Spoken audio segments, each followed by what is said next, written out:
The following is a Hoop Ball presentation. Hoop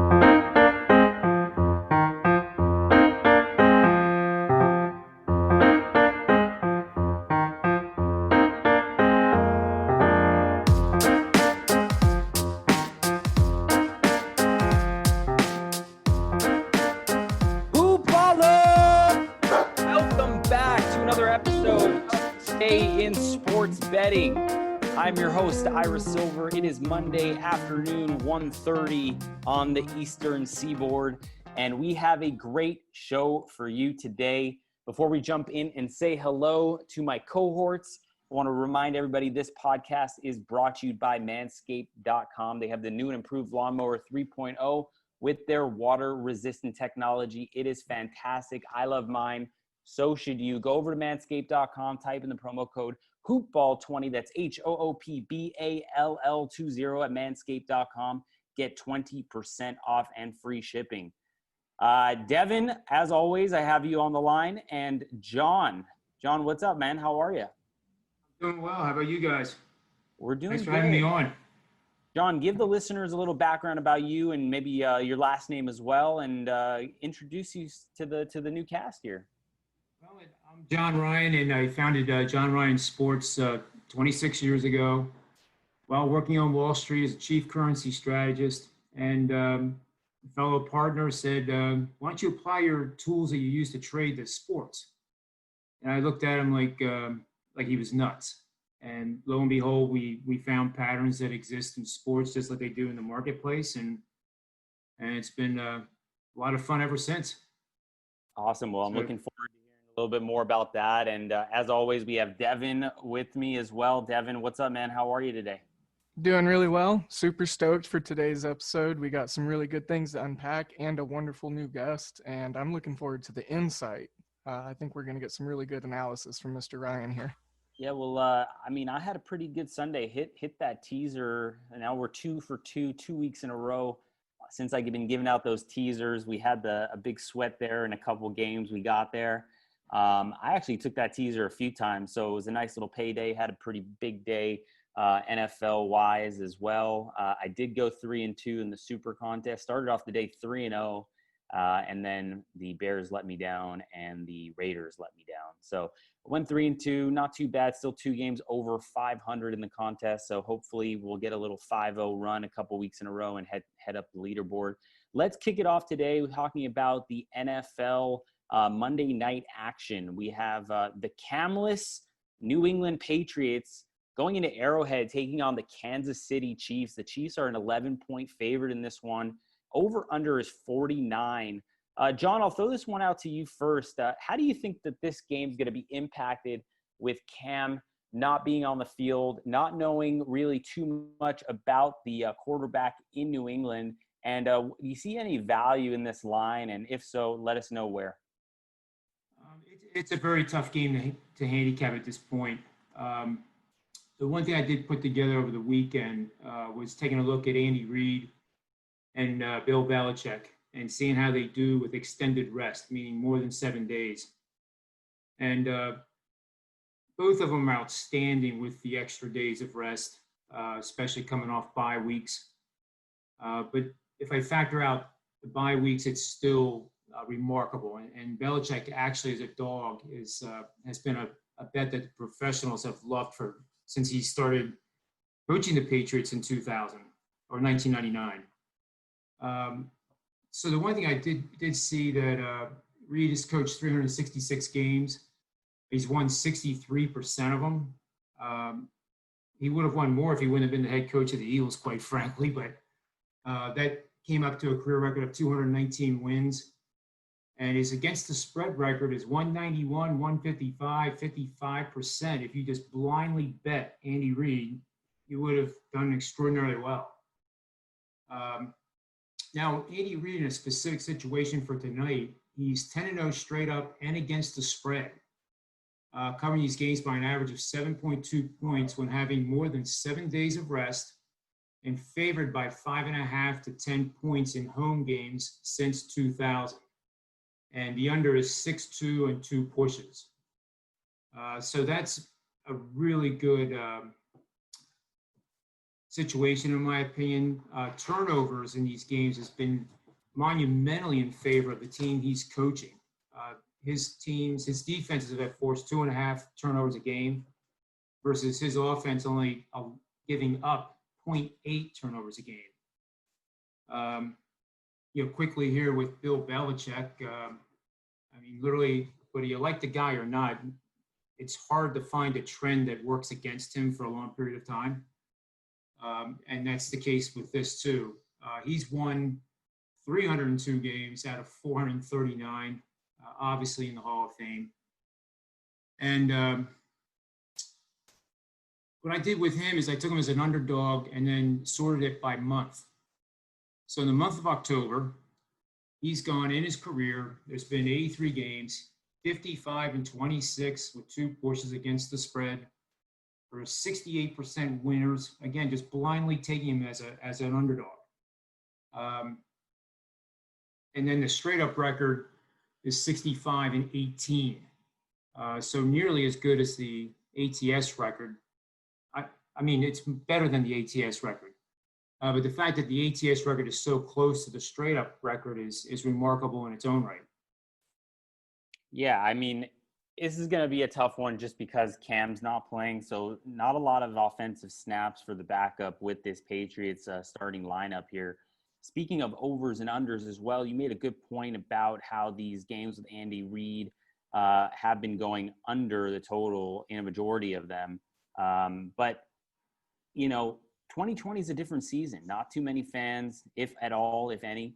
A lot of the totals in the NFL have been going over. So if you teased all the totals, up or down, I should say, and bet them over, they've been hitting at a pretty high clip this year. So, you may want to be wary about that going into tonight's game, just because of the fact that this season's a little bit different than all others. Devin, any thoughts for you on the Patriots-Chiefs games? I'm still making heads or tails out of this one. Well, I am appreciative of all the coaching numbers that John gave us there, because the first thing that stuck out to me in this game was the coaching matchup. It's 2 of my favorite coaches and probably 2 of the biggest masterminds that ever coached in the NFL. And they coach really well and excitingly against one another. And they're always entertaining, great football games. So the football fan in me is phenomenally stoked for this one. Brian Hoyer's probably going to be the backup going in, or he's going to be starting. The turnover numbers that John talked about, I think those are going to be magnified tonight because Hoyer is starting, and look at how aggressive that back end of the Chiefs defense is playing. Lots of tackles for losses, lots of jumped routes, good coverage. Hoyer, he tends to chicken wing a couple over the middle here and there, or sail it to a safety at least once a game, it seems like. I want to maybe take both of what you guys said and sandwich it together. I really love the under point because I could see these defenses kind of coming in and locking in for a half or at least a quarter intermittently throughout the game, maybe locking in on the first quarter and then the fourth quarter being extremely tight and defensively competitive. Then teasing it, like you said, maybe tease it up. So yeah, just kind of listening to what both of you said, and then the coaching matchup is the bright spot of this game for me as a football fan. Yeah, this could be an interesting game. I think it will be a little bit more competitive than people think. I think this line is a little inflated here. I understand you got, future. This guy has only been in the NFL for a short period of time, but, future Hall of Famer, if you want to say Patrick Mahomes, huge contract, great player, great quarterback, such a high level IQ out there on the field. I think 11 is a big number, but I think it's a number worth teasing down. I'm sure the public will be in that as well, but I just don't see a way the Patriots can keep it, within, 4 or 5 points here. I do think the reason they're going with Hoyer is he is a veteran, obviously a little bit of a journeyman, but and that's why Stidham isn't getting the start. I think that Belichick's going to trust him a little bit more in this spot. It's a big game Monday night against the Chiefs. So we'll look and see what develops today. As always, follow us on Twitter for our official plays. I'm at Ira Silver Magic. Devin's at DALE007. John, where are you on Twitter? It's at John Ryan Sports and the number 1. John Ryan Sports and 1. All right, easy. Let's talk about game number 2. We got a little doubleheader action here Monday night, because of the weird season and the scheduling changes due to COVID. And we got the Atlanta Falcons going to Lambeau to take on Aaron Rodgers and the Green Bay Packers. The Falcons are a 7-point road dog in this one. Over-under is 57. John, I'll throw this one again to you first. Do you think there's any value here with the Falcons? I kind of almost want to bet them and then not watch the game, or maybe make myself throw up a little bit here. The way they've been collapsing, just kind of under this ownership, under this coaching staff and Matt Ryan, obviously not Matty Ice. This Falcons team really just kind of folds a little bit here, but I kind of just want to take the Falcons and the points here. Am I a little crazy on this one? It does feel that way. I have to agree with you. The Falcons are 0-3, and I could make a case that they could be 3-0 if they knew how to play the second half. But it seems there's a correlation to whatever happened to that team when the Patriots came back in that Super Bowl. They just haven't been right since. And I don't know if that's still a direct impact or not. But they're not in a good situation against the Green Bay Packers. I think you would think normally as an amateur bettor or just hanging out with friends at a bar and talking about games, that a 3-0 team that's 3-0 against the spread is vulnerable to losing to the spread to a team that's been playing so crappy.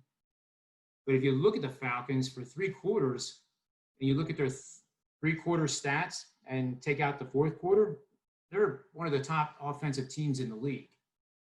So that makes you want to take the Falcons and look for the upset.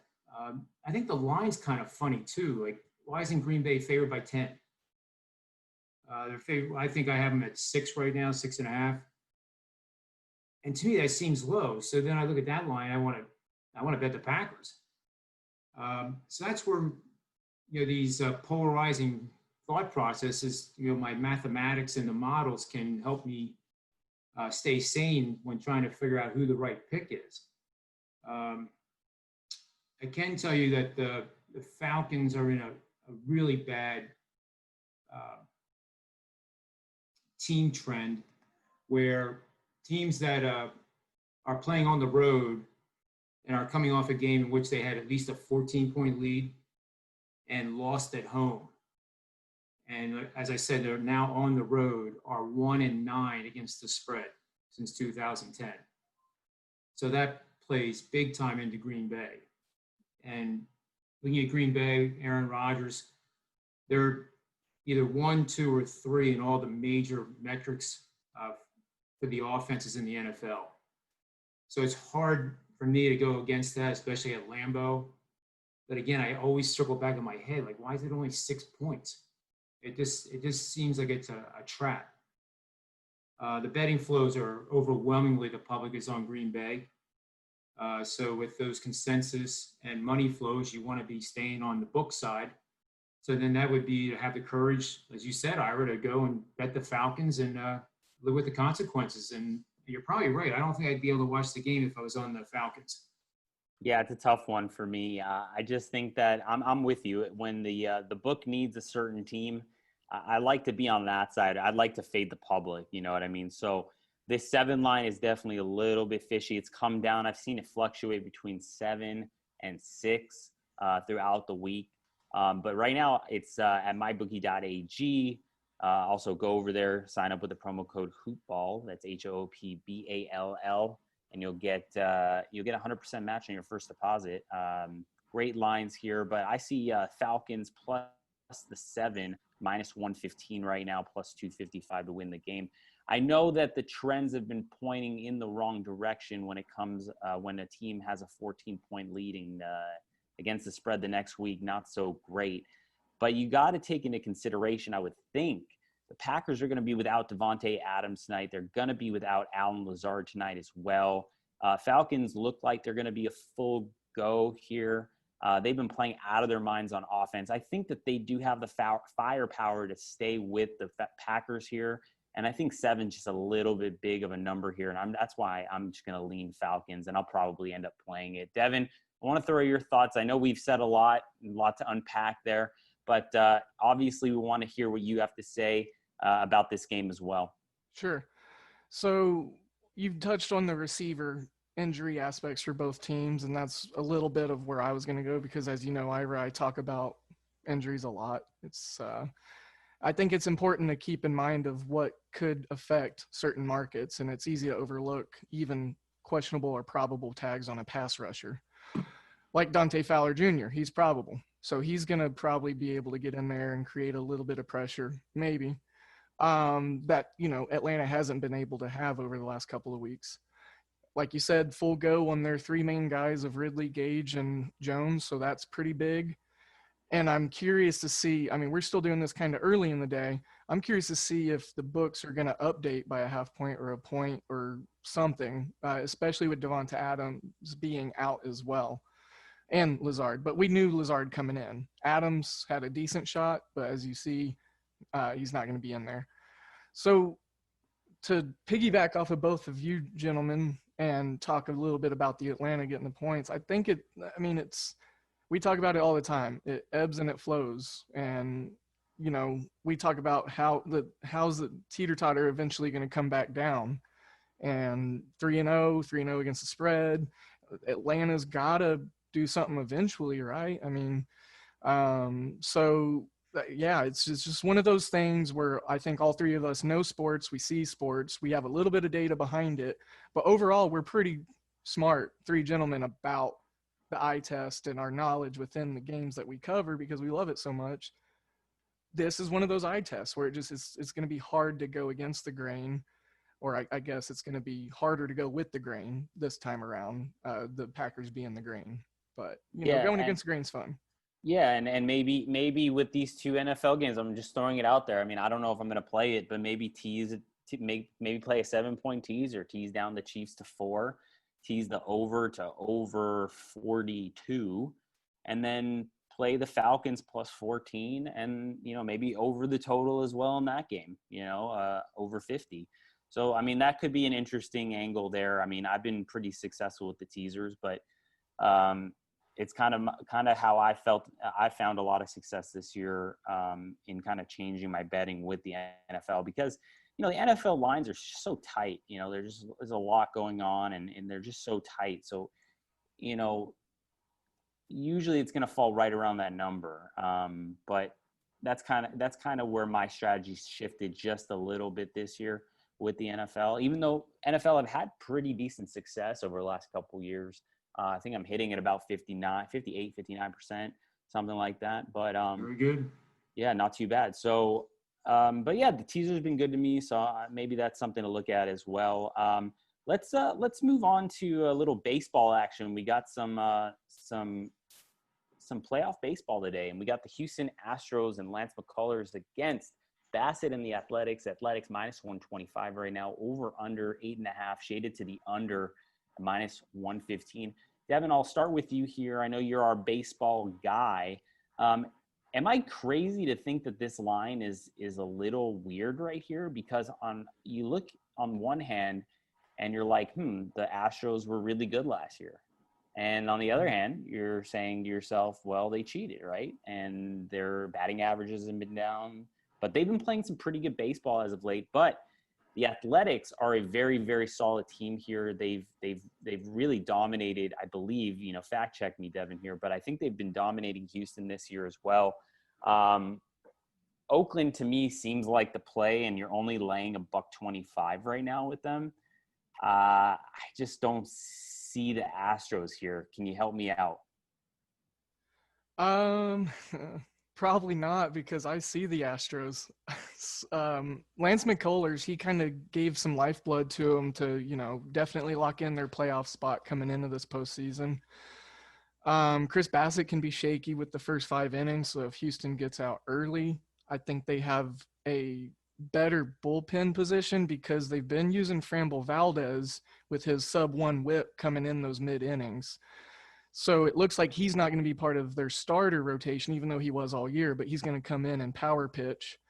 I thought that Matt Chapman in his absence was going to be a bigger factor in that first series against the White Sox. And by the way, there goes my futures ticket on them.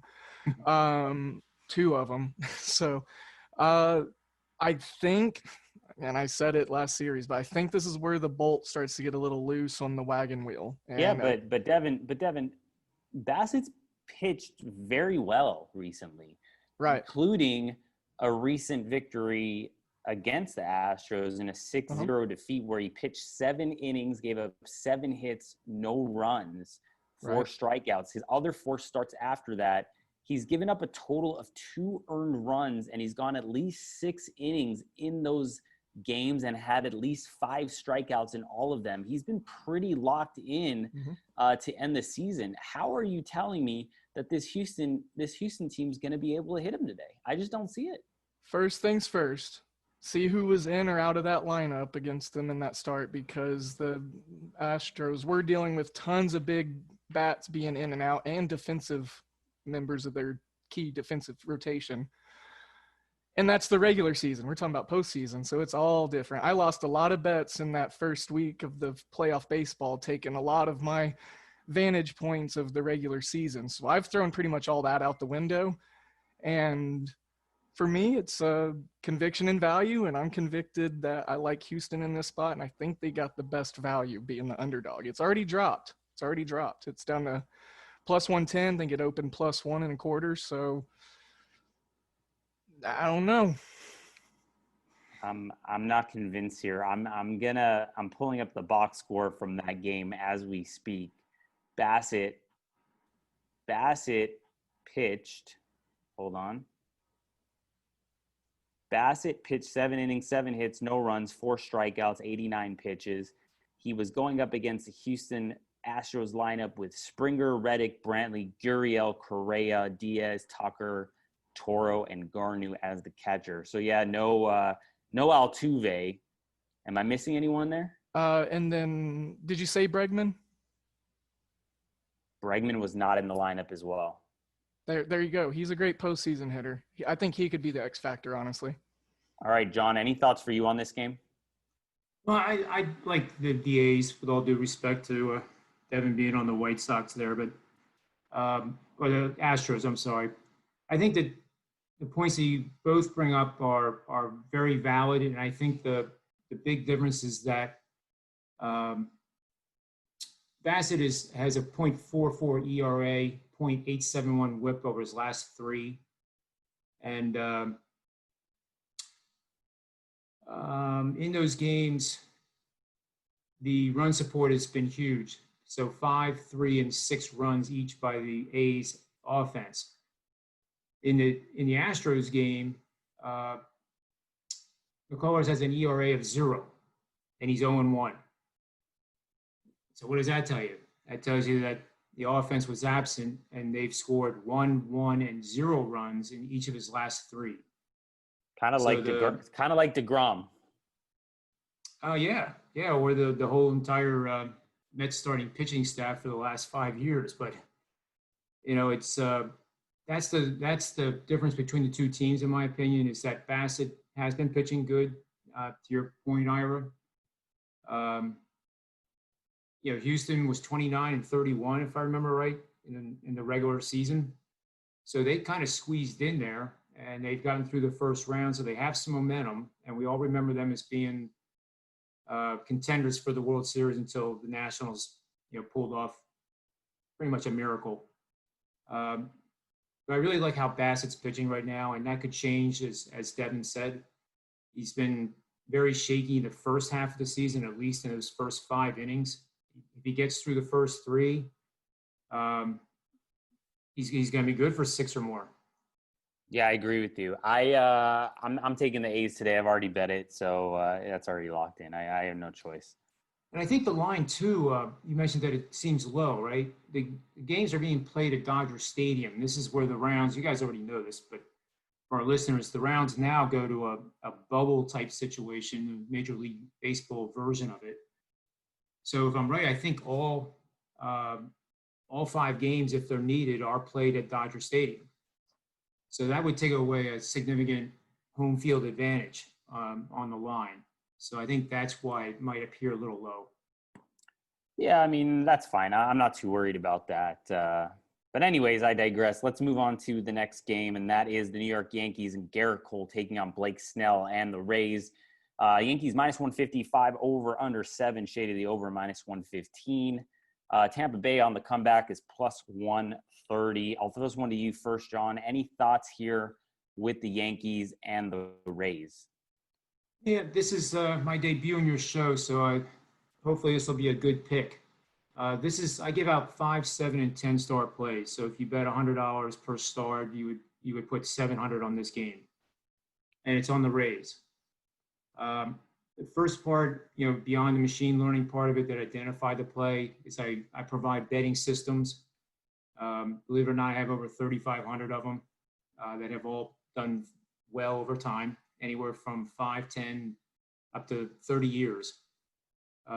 So this betting system has a record of 69-53 for 57% winning bets, and it's made the $100 better $3,385 over the last 5 seasons. The requirements are to bet on all dogs plus 110 to plus 165 that have won 8 or more of their last 10 games, and is now facing an opponent that has won 2 exact of their last 3. So not 2 or more, but just 2 exact of the last 3. In playoff games, the underdogs are 5 and 4, but keep in mind you're playing dogs that are moderately sized. So that's worked out well too since 2015. And then Blake Snell, I've always liked him in the recent years. 5 and 2 this year, 12 starts, 2.91 ERA, 1.13 WHIP, 20 walks, which is a little high, 72 Ks. But here again, like Bassett in the previous game, Snell's on his game. Last 3 starts, 1-1, 2.16, 0.9 WHIP, 6 walks, and 22 strikeouts over 16 innings. And that's what really stands out with me, is the 22 over 16. And there's no arguing Cole is a stud pitcher. One of the best we've probably seen in the modern era over a few seasons. But he is 2 and 3 with a 3.32 ERA and in 9 starts against the Rays. So the Rays, many teams are intimidated, many lineups are intimidated going up against him, but it seems like the Rays have his number. And quite frankly, the Rays are that scrappy team that they hit base hits, they move the runner, they play fundamentally sound, and they're a team that a power pitcher just grows to hate. So that's my play for tonight. That's a best bet. I love it because I was leaning Tampa Bay as well, and Devin and I have spoken on the show many times about how Garrett Cole just doesn't look the same Garrett Cole as he was in each of the last each of the last few years. So it's interesting that your system's on it, because that's kind of where I was leaning as well. Although Cole did pitch a decent game, a good game last game, I expect the Rays to be able to hit him. I expect Snell to have a strong outing as well. So I'm on the Rays plus the 130 as well. Devin, any thoughts for you here? He made it easy for us, bud. I mean, he gave a good system out on the thing that we were both leaning. I love Blake Snell. He had a great start to start the postseason also. So let's go Rays. I love it. I'll add one more thing too. Yeah. This is getting into the advanced analytics that you can download into spreadsheets freely. So I'm looking at exit velocity and launch angle. So with Snell, he's averaged 6.6 degrees of launch angle, which is pretty much flat. 88 mile per hour exit velocity. And this type of pitching works well against power hitting teams like the Yankees, where they have uppercuts. Exactly. By comparison, Cole has been, and I think this is alarming actually, he's averaged a 17-degree launch angle, which is optimal for whether you're using a golf club or a baseball bat. And the exit velocity is in the 90s. It's 91. 47% of his batted balls in play have been considered hard hit. So, when we saw the first 100-mile-an-hour pitcher, batters were overwhelmed. Now 100, if you throw it with no movement, it's going to get killed. So again, with the scrappy hitters, I think it favors, going up against a pitcher like Cole. So we'll see. I agree there. Any final thoughts, guys? We have a couple minutes left on the show. Any thoughts about, it could be anything, NBA, any upcoming NFL next week, early lines, NCAA. We got about a minute each. John, I'll throw it to you first. Anything that you're interested in looking either to NBA or next week's NFL or NCAA slate? Last night on Game 3 and prior to the start, I actually put out a play on Miami to win in the NBA Finals. It's nice to know that they won in hindsight, but I also put in there that this is the best time I've ever seen to bet on a team that's 0-2 to win it all. And the reason I say that is that there's been 3 other teams in NBA history in which the previous 3 rounds had a different score being the high score on the team. And the Heat are now the 4th ones. So teams that have had that kind of depth, where in each round it was a different name as the hero, go on and win the world championship. So when they went down 0-2, I thought, it's a long shot at this point that they're going to come back. But if a team could ever do it, it would be them.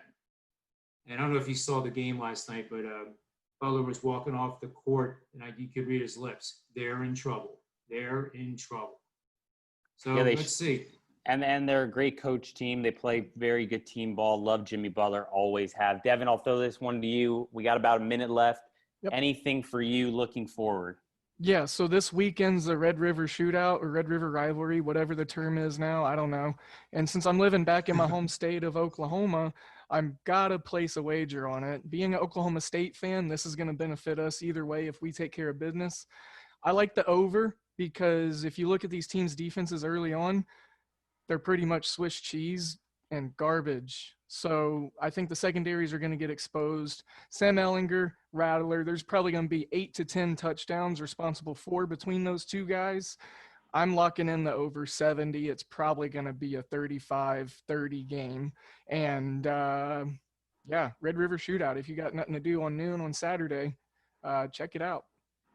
Yeehaw. Well, anyways, guys, thanks for joining us. I'm at Iris Silver Magic. Devin's at DALE007. John is at John Ryan Sports 1. Yeah. All right. And make sure you go check out manscaped.com. Type in the promo code HoopBall20 to get that lawnmower 3.0 for 20% off and free shipping. That'll do it, guys. Let's go win some money today, and I'll see you next time.